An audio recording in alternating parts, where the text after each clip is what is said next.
Ladies and gentlemen, good evening and welcome to Citizen A, where we wrap the week's current affairs with the best political team on television from a very Auckland perspective. Warning, we're as fair and balanced as Fox News. Joining me tonight, I'm a revolving panel of bloggers and Auckland opinion shapers. Here's the editor of the best independent news site in New Zealand and a constant antidote to the banal corporate mainstream dross that passes political commentary in this country. Known as the thinking woman's piece of crumpet from the brilliant scoop.co.nz, Selwyn Manning. And when he isn't stalking Andrew Williams, getting fined $8,000 for breaching suppression orders and smearing poor old Jim Anderton, he is running for local body politics under the banner "Keep the buggers honest. Mothers, lock up your daughters" is the Darth Vader of the right-wing blogosphere, the unsuppressible Cameron Slater from gotcha.co.nz. Welcome to you both. Coming up tonight, issue 1, Paula Bennett's bugger all carrot and bloody great big stick welfare policies come into effect this week, but will they work? Issue 2, to take GST off fruit and vegetables or not to take GST off fruit and vegetables. Will the GST tax rise to fund tax cuts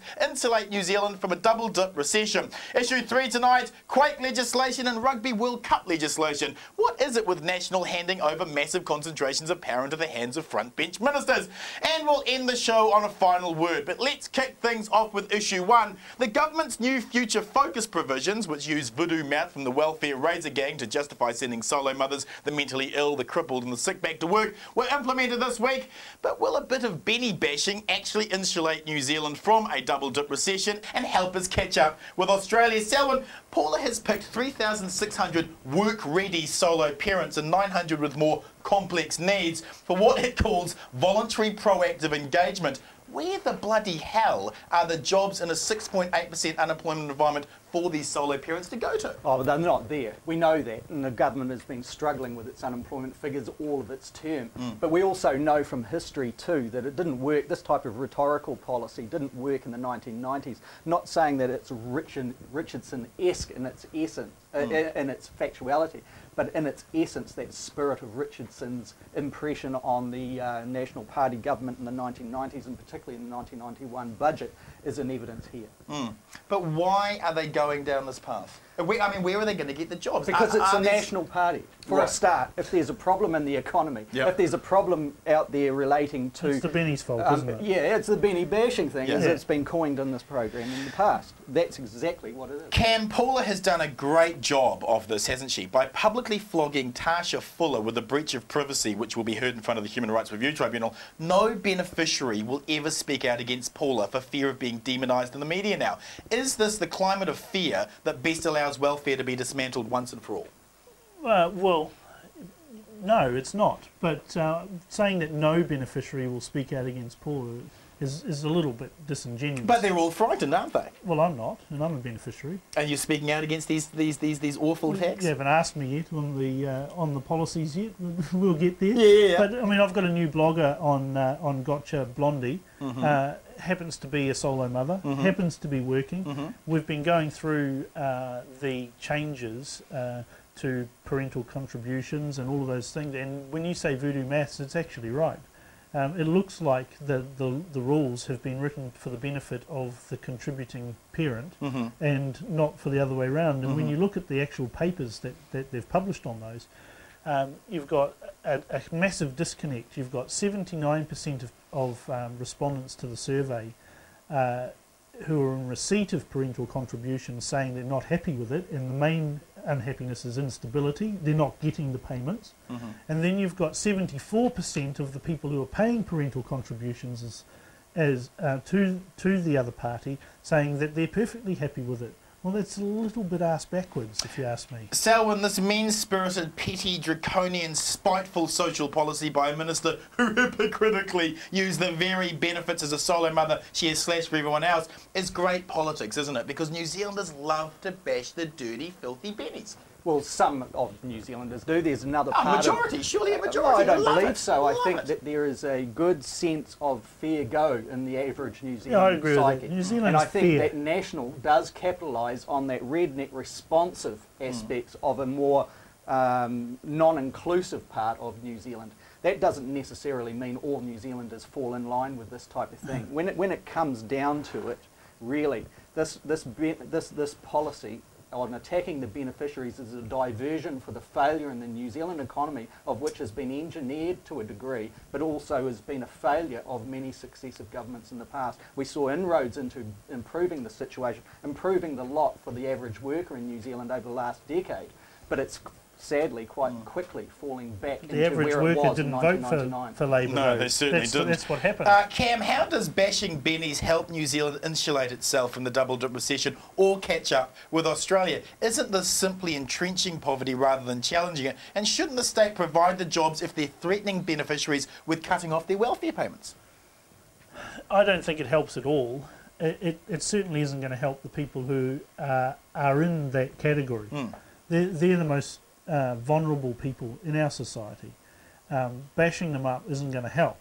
But on the other hand, no one has got any solutions for the issues. We keep doing the same things that we've done over and over and over and over again. But we're doing this again, aren't we? We've got 50 years. We've got 50 years of this. Yep. Yes, it's the same thing that with a slightly happier face on it than poor old Severe Ruth. I think Cam's hit a point here that really what is required is pragmatic solution-orientated policy.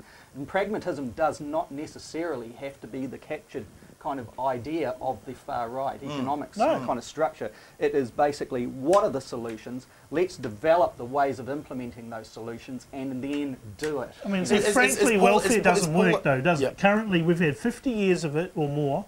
We've paid out welfare benefits and we've still got these issues. Well, I disagree on that front. I think that the society as a whole requires to meet its responsibility to deliver a solution I for agree these with people. you, So but the solution isn't being as a whole delivered. being represented by government and those elected representatives. And they've let us down. Sense. Well, they have. Intergenerational letdown in welfare. I think some of the ideas of engaging regional solutions is a warrantable kind of Paula's a great patsy for this, isn't she, though? As a she's former the poster solo girl mother, for it. she's a great patsy for it, isn't she? Exactly. She's a great front for it. She has a happy, smiling face, most of the time. Yeah. And she has the Westie persona. And she's got the Westie persona, and she's got that shucks, if it was good for me, then it should be all right for others. I love when she's answering a question, she always goes, yeah, nah. Yeah, nah. Don't you love it? Nah. Yeah, nah. Here's a question to both of you. Paula tells us there is a recession, and that is why we have to brutalise the crippled, solo parents, the mentally unwell, and the sick. But this recession was caused by greedy merchant bankers in America crashing the global economy. How funny is it that the weakest and poorest in society have to pay for corporate greed? How funny? Well, it's just not funny. It's so sad it's not funny. Well, we've got the same thing and here. The other thing is $1.7 billion to the South Island if for you South Canterbury Finance. If you look at the economic contribution of those most disprivileged in our society, it's not going to balance the books for this government at all. So, when you also look at the other side of things, when the government can pull out billions of dollars in satisfying the wants of the South Island investors, then it starts to erode into their argument that there is no money to actually look after those who need. There's plenty of money for corporate welfare, isn't there? Of course, there's plenty. How funny Peter is Jackson's it? a case in point. Yeah, isn't he just? 220,000 children in New Zealand living beneath the poverty line. They're going to be bearing the brunt of this. How funny is that? It's not funny at all. But what's even less funny is that we've had 9 years of Labour, and they're still living below the poverty line, despite all the rhetoric. So you've got David Shearer would say they lifted 160,000 out, but there was still 220,000 living. I think that was in evidence because Labour failed to connect They kept telling people that everything was better, but you know what? It wasn't. Its policy lagged behind the longer it was in office. That's right. That's right. Selwyn, who wins and who loses by forcing solo parents back to work? Nobody loses. The worst thing is that the biggest losers in this is the children of those who are there to actually look after the children. What solution-orientated policy is there to make sure that that type of impact is not going to be evident on our streets? Yeah. Who wins, who loses by forcing solo parents back to work? No, I agree with Selwyn. No one wins. Plenty of losers, but the biggest winners, of course, will continue to be those who are in receipt of corporate welfare. The South Canterbury Finance. Mr.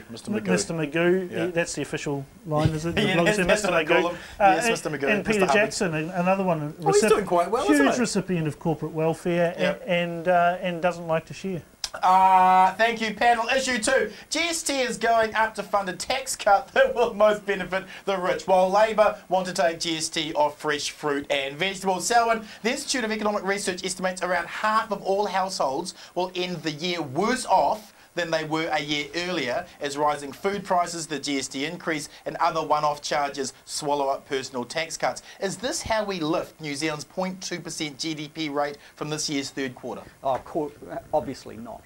You know, obviously not. Well, Bill English seems to think so. Yeah, well, you know, let's look at the overview. Come on, it's Bill English. You bring an overview kind of thing into this. He thinks 29% is a good result. This particular move is not going to address it at all. And in some ways, you know, many economists are obviously arguing it'll be contrary to actually advancing benefits for the New Zealand economy. I think that the Labor Party policy on this, by way of what was announced recently with the fruit and vegetable aspects being excluded, is an indicator of political strategy more than anything else. And I think that it is, remember, Labor attempted to get out there and to actually listen to what the public view was when National indicated it was going to make changes to the GST. Yep. It's come back, it's analysed its policy and it's thought to itself, okay, we can start to actually make differences between our policy and what was argued as Labor light in the national quarter. Yep. We're seeing that it needs to be, in my view, I think that we need to start looking at the Labor Party and the National Party in different ways. Clearly the Labor Party is not in a state, in the sense, where it is going to govern at the next election unless something major happens to the National Party Maybe itself. an earthquake? What we're seeing is a slow but determined move to reconnect to what the people's want here. Right. And I think that's where we should read this particular announcement.